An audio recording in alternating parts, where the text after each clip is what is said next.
पक्नु पक्नु कालो सेरी रहेछ नि ल सिनाइ बाजे भन्थ्यो त्यो बल्छी खेल्दा हल्ला गरेर त कुटेर खेदाउने जा भन्थ्यो अस्ति कस्तै पऱ्यो खतरा पऱ्यो यार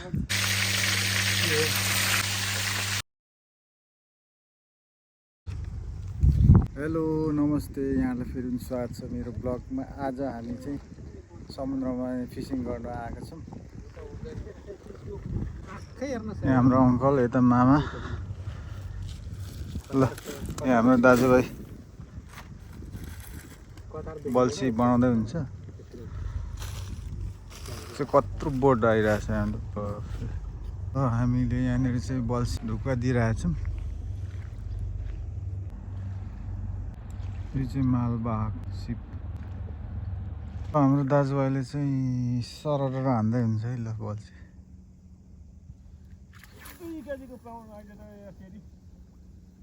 आमा कहाँ पुर्याउनु हो ल।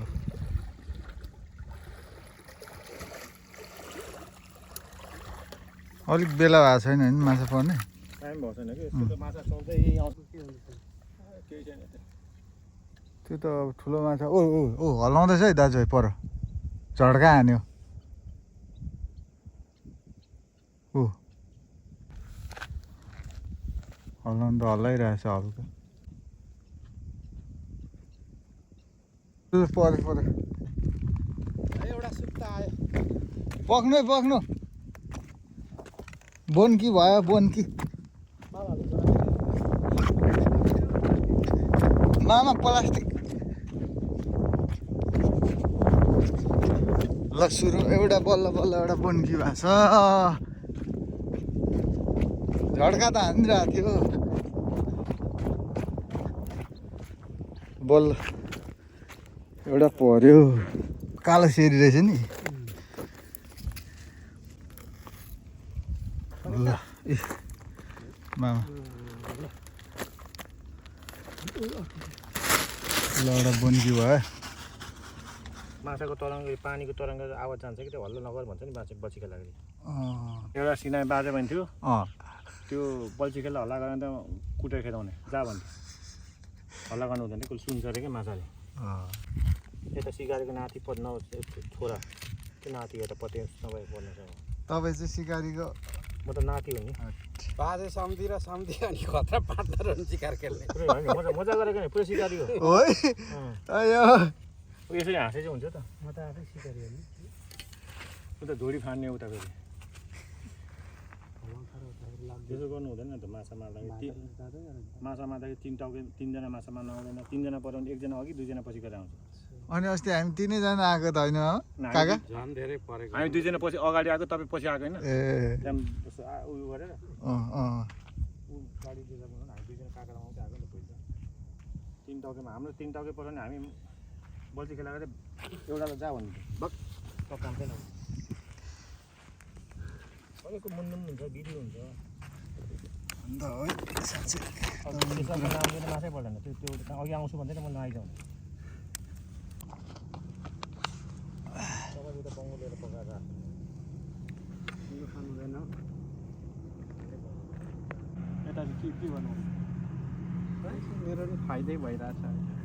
ए ठिकै छ त्यसो। बल्छीको सामान किनेको पैसा आइसक्यो। धेरै नै छ। कति दिन आउने होइन।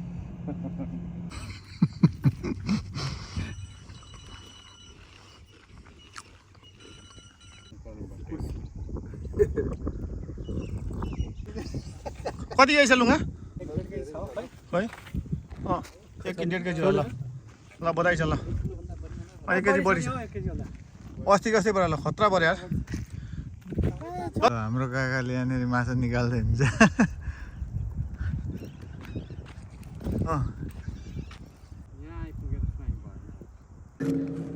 ल यहाँनिर अर्को पनि माछा पर्यो।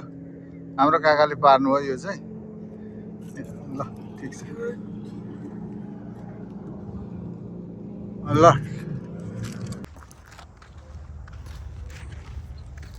Hello guys. सिकारदेखि फर्कियो लगातार फर्केको अवस्था। कति किलो मऱ्यो माछा दाजु? 6-7 केजी होला हौ। अहिले चाहिँ हामी माछा मारेर फर्केको अवस्था माछा चाहिँ 6-7 किलो मारियो। कति किलोमा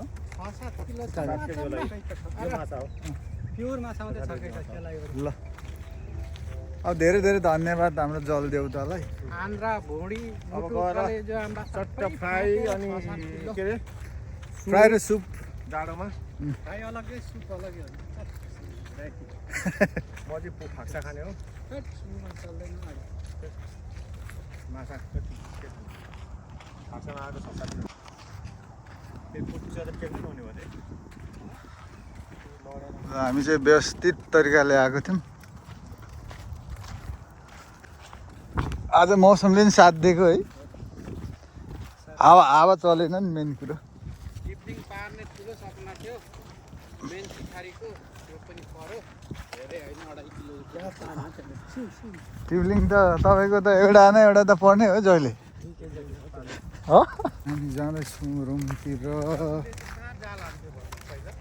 यहीँ अगाडि यो कुकुर गोठालेले यहीँ हान्थ्यो जाल। राति हान्थ्यो 8 बजीतिर।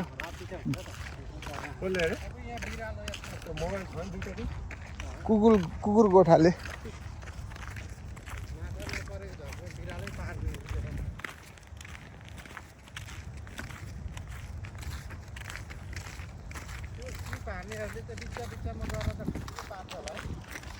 ठुल्ठुलो हामुरहरू पार्छ नि काका।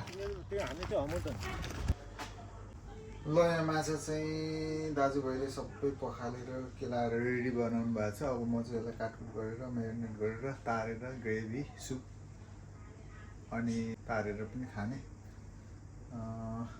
अब मेरो काम सुरु। अब यसलाई चाहिँ चट्ट पिस काटेर पहिले म्यारिनेट गर्छु। म्यारिनेट गरिसकेको छु। यहाँ अब तेल लाउनु रेडी। हाम्रो पल्पमा चाहिँ माछा फ्राई गर्दैछ।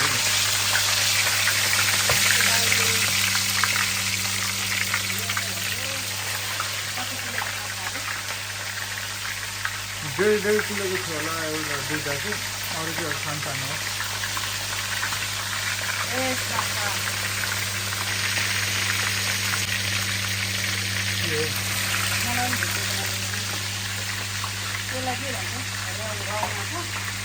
अहिले यो सेरी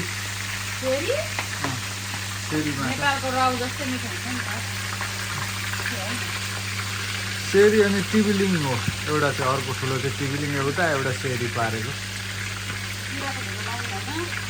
जिराको झोल लाउनु हुँदैन, यो डर छ। यो मैले ग्रेभीको लागि चाहिँ प्याज टमाटरहरू काट्नु लागेको। यहाँ चाहिँ मैले अदुवा लसुनहरू पिसेर पेस्ट बनाएर लाउने हो। ल यहाँ आधा माछा टक्क मारेर ल्यायो लुङ्गा हाने होइन। यहाँ चाहिँ बहिनी ज्वाइँले बनाउनु हुँदैछ। यता बहिनी यता ज्वाइँ। उहाँ चाहिँ सेफै हो है फेरि।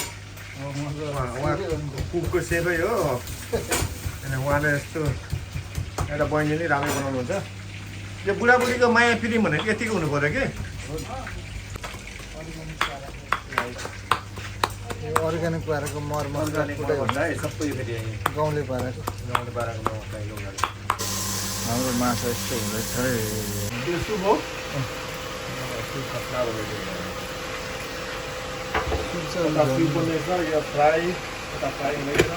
त्यतिले पुग्छ सुप।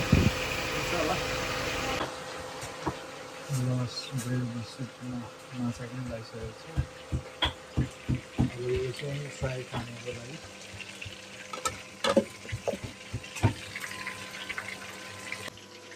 माछा पनि रेडी भयो। यहाँनिर रायोको साग पनि पाक्यो होइन त। अनि यता सुप पनि यस्तो भएको छ। ल अब चाहिँ खाना खाने। धनियाँ लाउनु र। धनियाँ नलाउँदा नि हुन्छ। त्यो माछा यति किन निकालेको?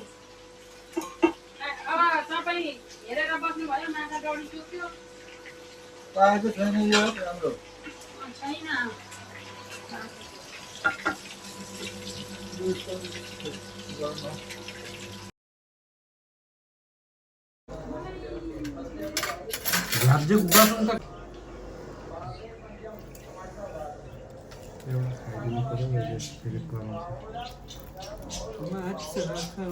माछाको मेन कुकमा हुनुहुन्छ त्यो मार्ने मारेर ल्याउनु भएको दुईजना सरररररर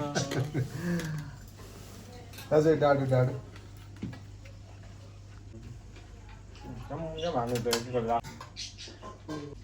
यो चाहिँ सुप हो यो सुप हो सुपमा टाउको टाउको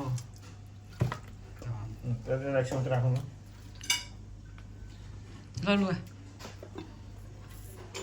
आज आज कुक अनि भान्जे चाहिँ हाम्रो लुगा हुनुहुन्छ लुगा त खट्टा हुन्छ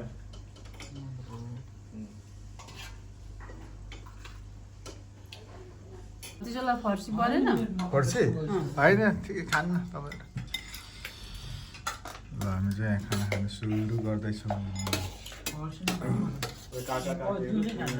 त्यसैले कम्ता मिठो पकाउनु ल आज किनीमा लाउनु भयो कस्तो मिठो हुन्छ काकी यहाँ लुगाहरू कान्छालाई खुवाउनुपर्छ खाना काकीले भाग लाउनु हुँदैछ हो र साग पनि लुगाहरू सबै ल लुगालाई धेरै धेरै धन्यवाद है बनाएर खुवाउनु भयो यता लुगालाई धेरै धेरै धन्यवाद खाइदिनु भयो धन्यवाद खाइदिन सघाइदिनुको भगवान् तपाईँले हामीहरूलाई खाएर दुःख पाइयो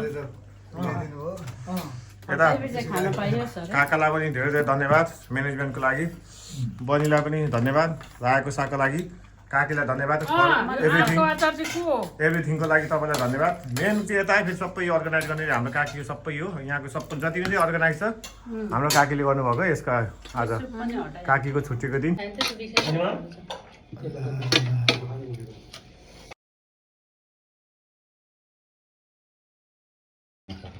त्यही हुँदै हो त्यही हुँदै हो फलमासु त हुन्छ काका त्यो भित्रको फलमासु माछा यस्तो भन्दा त्यो अर्को त्यो खाइ नखाने त्यति उमाल्ने के त्यो माछा ठिक हो है सकिँदैन समुद्रको त हामी त्यसरी खान्छ आज झोल मिठो भएछ पानीमा बस्तीको पनि दाम मिठो छ पहिला लसुन अदुवा टमाटर सबै हाल्ने ग्रेभी उमाल्ने अनि माछा पछि हाल्ने म त अस्तिको मिठो लाग्यो मिठै छ यो पनि दामी मिठो छ ल